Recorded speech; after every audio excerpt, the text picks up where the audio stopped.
Bonjour à tous et bienvenue dans l'Instant T, votre quotidienne qui décrypte l'actu du Finistère. Marquer les esprits avant que la saison touristique ne démarre, c'est l'objectif de la Surfrider Foundation avec sa caravane maritime. Au programme de ce circuit sur le littoral breton, nettoyage des plages, sensibilisation des scolaires à la pollution des mers, découverte de vieux gréements, rencontre avec les acteurs de l'éco-navigation. La caravane maritime pose ses valises à Concarneau ce mardi 9 juin et Marie-Amélie Léolier de la Surfrider Foundation est là pour nous en parler. Bonjour Marie-Amélie. Bonjour. Alors c'est quoi une caravane maritime exactement? Alors une caravane maritime, en fait, c'est un dispositif éducatif itinérant.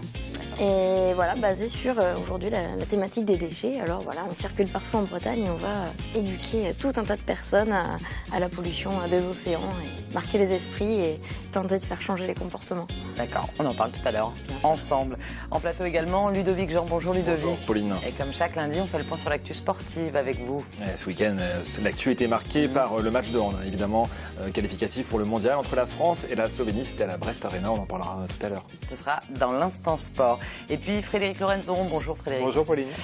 Dans un instant, vous nous parlez de votre rencontre avec 5 anciens cadres de l'entreprise GAD. Oui, ils avaient tenté de reprendre l'entreprise, de faire une offre de reprise avec 250 salariés à peu près sur les 800 que comptait l'entreprise, en vain. Et ce week-end, ils se retrouvaient pour un petit bilan quelques mois après, puisqu'ils sont tous partis de leur côté. On voit ça tout à l'heure, tout de suite. On commence par un point sur l'actualité de ce lundi 8 juin. Emmanuel Macron dans les Côtes-d'Armor ce lundi. Le ministre de l'économie s'est rendu sur le site d'Alcatel-Lucent où il a promis que la fusion de l'entreprise avec Nokia n'entraînerait aucun licenciement. Il en a profité pour annoncer que l'État s'engageait pour les 2 années à venir pour le maintien et le développement de l'aéroport de Lannion à hauteur de 700 000 €. Il a terminé sa visite par une réunion à la sous-préfecture pour évoquer le dossier extraction de sable en baie de Lannion. Au même moment, près de 500 manifestants exprimaient leur opposition à ce projet. Et autre mouvement de protestation, ce lundi à Brest, les salariés des aires marines protégées se sont mobilisés. Les quelques 200 agents brestois craignent que pour leur emploi, dans le cadre de la création d'une future agence française pour la biodiversité, les explications au micro de Camille Pochet. Nous vivons au jour d'aujourd'hui donc une fusion de 4 établissements publics pour créer l'Agence française de la biodiversité. La fusion en fait va se faire sur 4 établissements, donc à savoir tout ce qui est biodiversité terrestre, marine et aquatique. Le problème actuellement, c'est qu'on n'a aucune garantie au niveau des emplois, enfin du personnel à Brest, en fait, sur l'agence des aires marines protégées, ni de garantie sur les moyens, ni de garantie sur le maintien du personnel. Actuellement, nous avons déjà des problèmes de fonctionnement à l'agence au niveau des services supports qui sont sous-dimensionnés.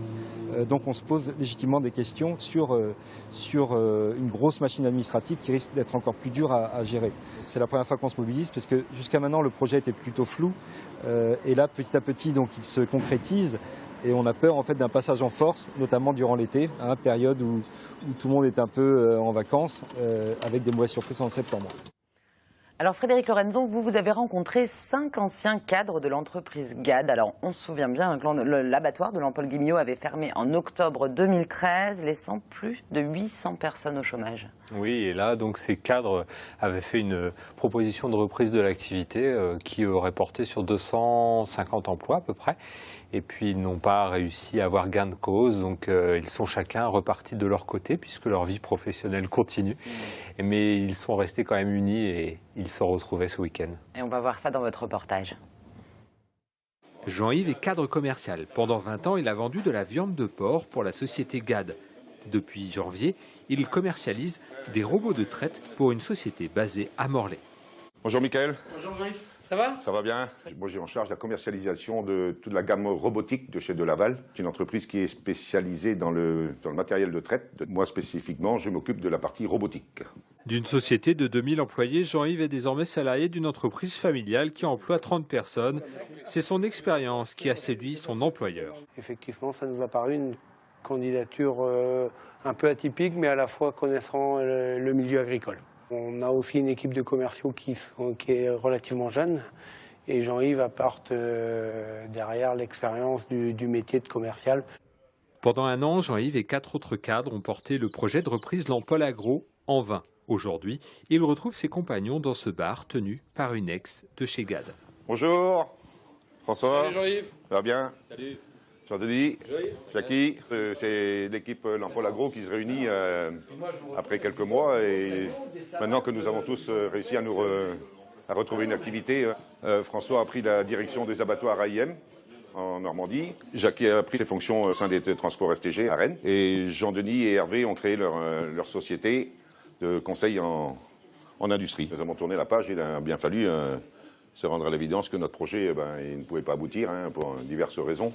Lorsque ces ex-GAD se retrouvent, ils parlent évidemment de leur projet L'Empole Agro qui n'a pas abouti, faute de soutien politique. Je suis aujourd'hui directeur du site des abattoirs AIM à Villedieu-les-Poêles, une entreprise où là les salariés ont repris l'entreprise après qui était en dépôt de bilan et qui, eux, en Normandie, bénéficiaient d'un fort soutien politique. Si aujourd'hui les 5 compagnons ont rebondi, c'est aussi au prix de sacrifices personnels. Aujourd'hui, on a une vie d'étudiant. On parle lundi matin, on rentre le vendredi soir. Voilà, donc c'est un grand changement quand même d'un point de vue familial. La réinsertion réussie de ces ex-salariés de l'Empole ne fait pas oublier que plus de la moitié de leurs ex-collègues sont aujourd'hui sans situation stable, 18 mois après la fermeture de l'abattoir. Alors Frédéric, on le voit, le bilan est plutôt positif pour ces 5 cadres et puis pour la commerçante Joëlle Crène aussi. Par contre, le bilan n'est pas le même pour tous. Que sont devenus les autres salariés de l'abattoir GAD? Oui, Pauline, à l'époque de la fermeture de l'Empole Guimiliau, en octobre 2013, il y avait un peu plus de 800 salariés. Alors 18 mois après, un bilan a été fait par les cabinets de reclassement. C'était en avril dernier. Bilan, donc 351 salariés, soit 51%, ont une solution. Alors soit une formation, soit un contrat de travail. En revanche, un tiers des salariés n'a aucune solution. Donc une partie, environ même 10%, n'ont plus du tout de contact avec les organismes d'accompagnement qui sont missionnés dans le cadre du PSE, le plan de sauvegarde de l'emploi. Et on peut dire que ce dispositif a déjà coûté 2 millions d'euros. Alors pourquoi le projet de reprise n'avait pas abouti? Alors pour les promoteurs qu'on vient de voir, les 5 ex-cadres de l'Empole Agro, il y a eu un manque de soutien politique flagrant. Ils disent qu'il n'y a pas eu beaucoup d'écho à leur proposition de reprise et ils prennent comme exemple ce qui est dit dans le sujet, l'abattoir AIM, les abattoirs industriels de la Manche de Villedieu-les-Poêles qui ont été repris par les salariés et 275 emplois sur 590 ont pu ainsi être sauvegardés. Alors que va devenir cet énorme site à l'Empole Guimiliau où se logeaient les abattoirs? Depuis la reprise de GAD par SVA, la filiale viande d'Intermarché, les dernières activités du site ont été liquidées. Des études de l'établissement foncier de Bretagne, c'est un organisme parapublic, sont en cours. Alors, mais c'est pas évident de trouver une nouvelle fonction à un ensemble immobilier qui fait près de 10 hectares. Les collectivités vont sans doute prendre le relais de l'opérateur privé pour trouver une fonction à ce titre et aussi le dépolluer comme il en a été question puisqu'il y a eu plusieurs dizaines d'années d'activité à l'Empole Guimiliau. Merci beaucoup Frédéric. Direction Molène maintenant, où avait lieu ce samedi des joutes musicales, une première édition destinée à réunir les habitants de Ouessant, de Molène et de Saints en chansons. Reportage sur place de Laura Corsi. Ce samedi, en plus de la liaison quotidienne avec le continent, le port de Molène a accueilli 2 bateaux supplémentaires venus des îles de Saints et de Ouessant à l'occasion des joutes musicales.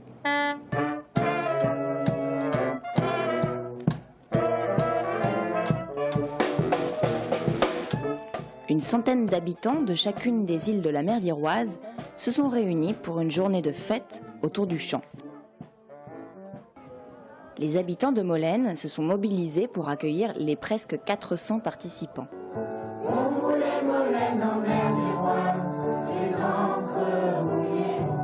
Les chorales des différentes îles, les chanteurs individuels et les 3 groupes venus du continent se sont succédés tout au long de la journée, bien souvent accompagnés par le public.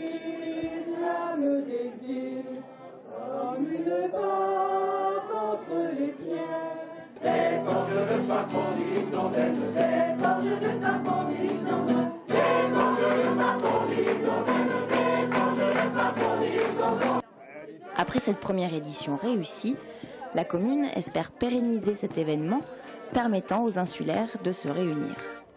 C'est la première fois que je mets les pieds sur Molène. Je passais souvent au large de Molène, Ouessant. Je suis un ancien marin au long cours. C'est rare dans ma vie, j'ai fait beaucoup de choses, mais une journée comme aujourd'hui, je l'oublierai jamais. Écoutez l'histoire aquatique d'un turbo et d'une bernique. Voilà, et prochain rendez-vous insulaire, ce sera avec la nuit de l'île de Sein le 4 juillet prochain. Allez, tout de suite, on passe à l'instant sport. Les bains de boue sont bons pour la peau et les participants du Mud Day le savent mieux que quiconque. L'édition bretonne de cette course semée d'embûches avait une nouvelle fois lieu sur le site militaire de Coët-Quidan dans le Morbihan et Julie Lostis de TVR35 n'a pas eu peur de se salir. Un camp militaire, les ordres qui vont avec, du soleil et de la boue. Beaucoup de boue, voilà le programme de la Mud Day qui s'est tenu sur le site de Saint-Cyr-Coët-Quidan samedi. On avait un copain qui avait fait cette course, donc il nous a dit que c'était pas mal, donc on a franchi le pas cette année. C'est la première, on est envie de voir ce que c'est. Peut-être l'année prochaine on sera bénévole. Si vraiment on souffre trop cette année, bénévole ça a l'air plus sympa. Comme avant tout effort, l'échauffement est primordial, celui de la Mud Day est un peu particulier. J'ai rien entendu, est-ce que vous êtes prêts? 3, 2, 1, go! Ok, on lève les genoux. En bas, au milieu. Une fois le départ donné, c'est donc la boue sous toutes ses formes qui attendait les participants, plonger la tête dedans et ramper sous les barbelés. Il y en avait vraiment pour tous les goûts. Baissez les fesses, hein. Ça passe mieux quand on baisse les fesses. A priori, le parcours est plus dur que celui de l'année dernière. C'était notre souhait. Voilà, on voulait le rendre encore un petit peu plus difficile. Peu importe, les participants n'avaient pas l'air mécontents.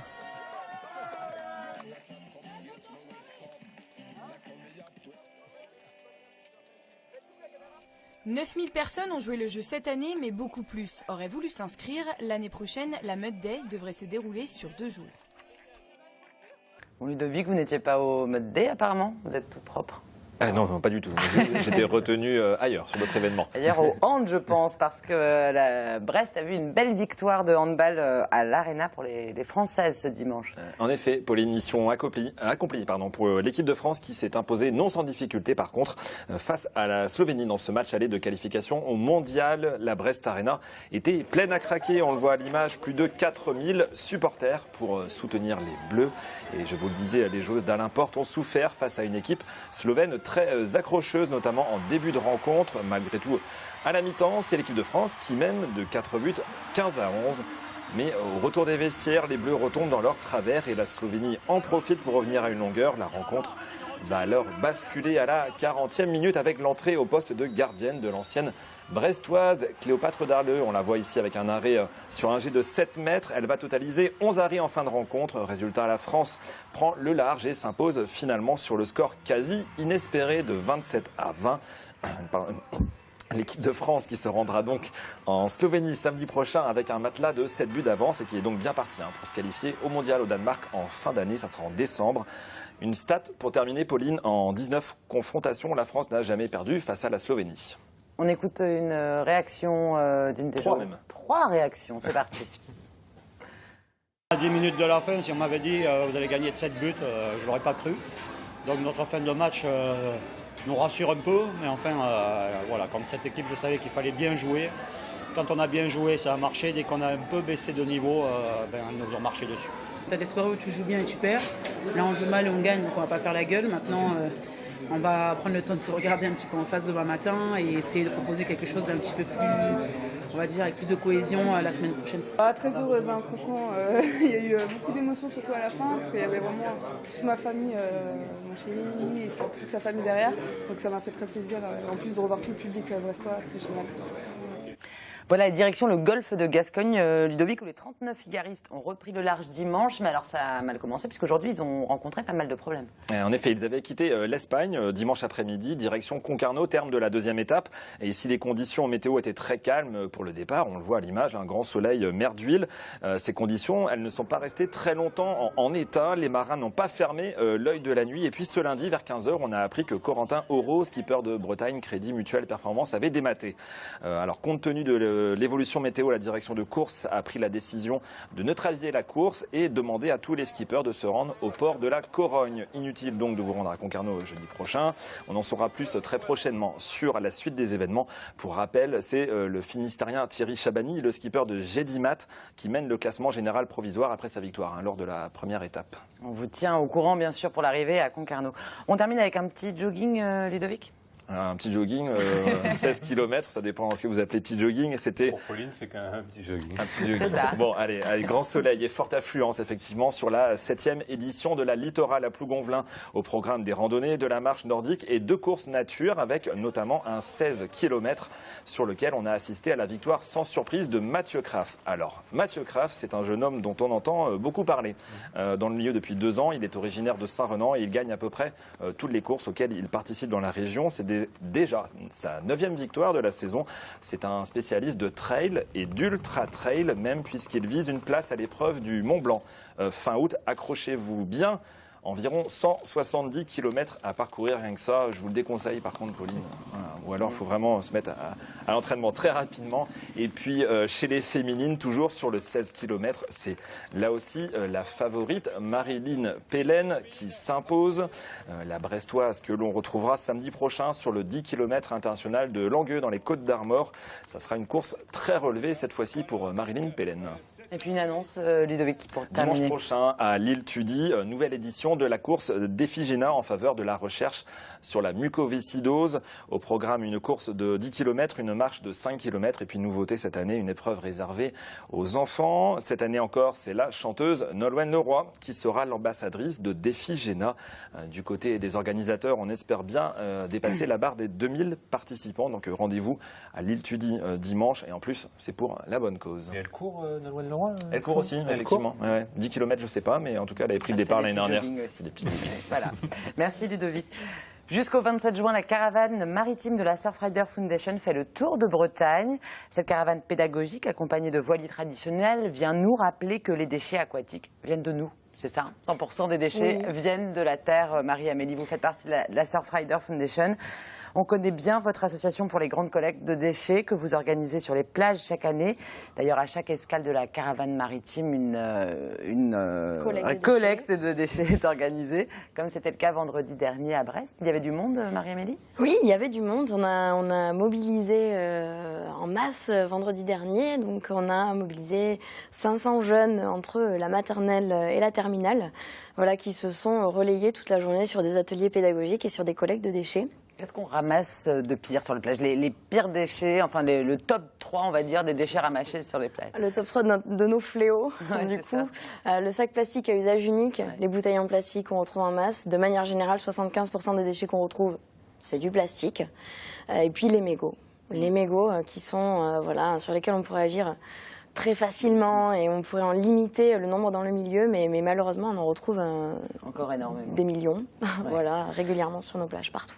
Alors pour l'escale à Concarneau, ce mardi 9 juin, il y aura le Corentin, un très beau vieux gréement qui accompagne la caravane maritime. Pourquoi vous avez invité des voiliers traditionnels cette année à vous suivre ? Alors en fait, on a voulu, voilà, on se disait, le littoral, c'est le lieu où interagissent un grand nombre d'activités. Alors allions-nous, nous, associations, à d'autres acteurs du littoral, donc pourquoi pas les professionnels de la mer. Et on a pensé aux marins. Travaillant avec Nautisme en Bretagne, on s'est dit, tiens, pourquoi pas appeler Nautisme en Bretagne, leur demander ce qu'ils en pensent. Puis ils nous ont redirigés vers les voiliers du patrimoine breton. Et voilà, allier cet héritage littoral du patrimoine navigant breton avec une action environnementale, on s'est dit que ça allait plaire aux gens et mobiliser. En tous les cas aussi les gens vers le... Et puis permettre de parler de tout un tas de choses, voilà, des professionnels, des associations, voilà, de tous ces usages qui se croisent quotidiennement sur nos plages et sur les littoraux. Alors à Brest, vendredi dernier, la caravane maritime accueillait près de 500 enfants pour une sensibilisation sur le tri des déchets. Et en fait, ils sont déjà pas mal calés sur le sujet. Regardez. Dans la poubelle. Et laquelle? Ah non, pas dans la jaune. Voilà, la poubelle ici, ordures ménagères. Moi, j'ai appris ce qu'il fallait trier, où il fallait mettre des déchets. Et après, du coup, dans un des ateliers, j'ai pu savoir qu'est-ce qu'on pouvait en faire de tout ce plastique. On peut en faire des bouteilles, d'autres bouteilles encore, plein de fois. Donc tu as compris? Donc tu feras attention dans le bac jaune ce que tu vas mettre. D'accord? Parce que la matière, eh ben, on la réutilise sans arrêt.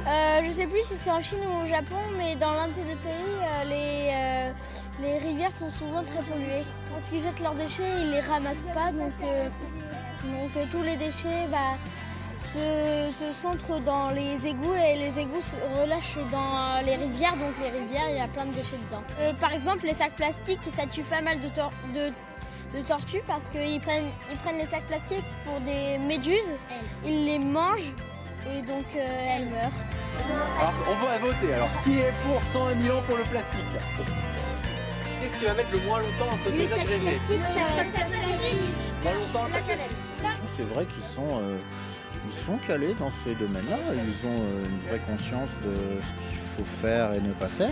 Après, tu as la bouteille d'eau. Très bien. Alors on le voit, Marie-Amélie, pour les moins de 15 ans, cette génération, c'est presque acquis dès la naissance, le tri des déchets. Sur quoi vous insistez du coup avec eux? Alors c'est vrai que c'est acquis, ça se fait à l'école, ça se fait à la maison. Aujourd'hui, tous ces maternelles qu'on a, collégiens, lycéens, c'est des futurs consommateurs, c'est des gens qui vont devenir des adultes, qui vont aller dans les supermarchés, qui vont consommer. Donc là, je pense que l'enjeu, il est là.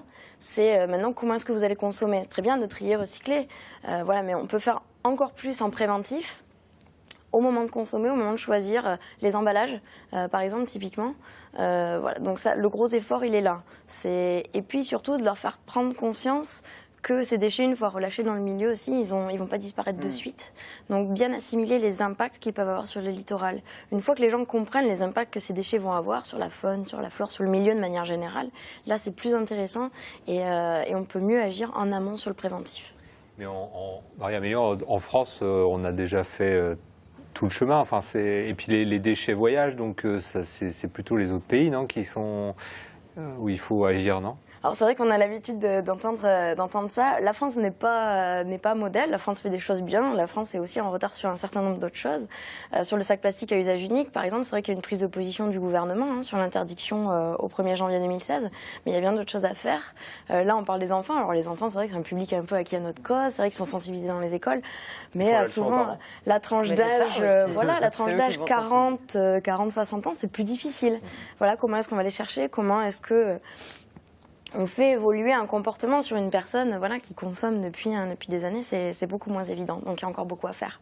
Pour terminer, Marie-Amélie, qu'est-ce qui attend le public à Concarneau ce mardi 9 juin? Alors on a décliné un peu la thématique des déchets au fur et à mesure des escales. Donc à Concarneau, on parlera d'éco-navigation, d'éco-conception avec les équipes techniques de Roland Jourdain, Kairos, également avec l'association Econave, qui viendront parler de l'impact que la plaisance et les bateaux en fin de vie peuvent avoir en termes de déchets et de rejets directs dans le milieu. Très bien, c'est donc gratuit, ouvert à tous. Ouvert à tous. À Concarneau ce mardi 9 juin, à Roscoff aussi à la fin du mois les 27 et 28 juin. Et là, il y aura le Belém. Toutes les infos de toute façon sont sur www.surfrider.eu. Merci beaucoup Marie-Amélie. Tout de suite, on passe au Focus Programme.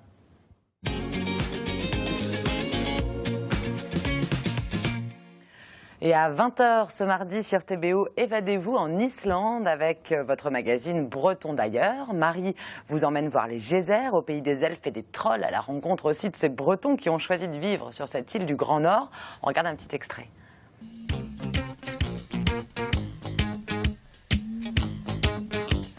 Quand le soleil est de la partie, tout devient bleu ici.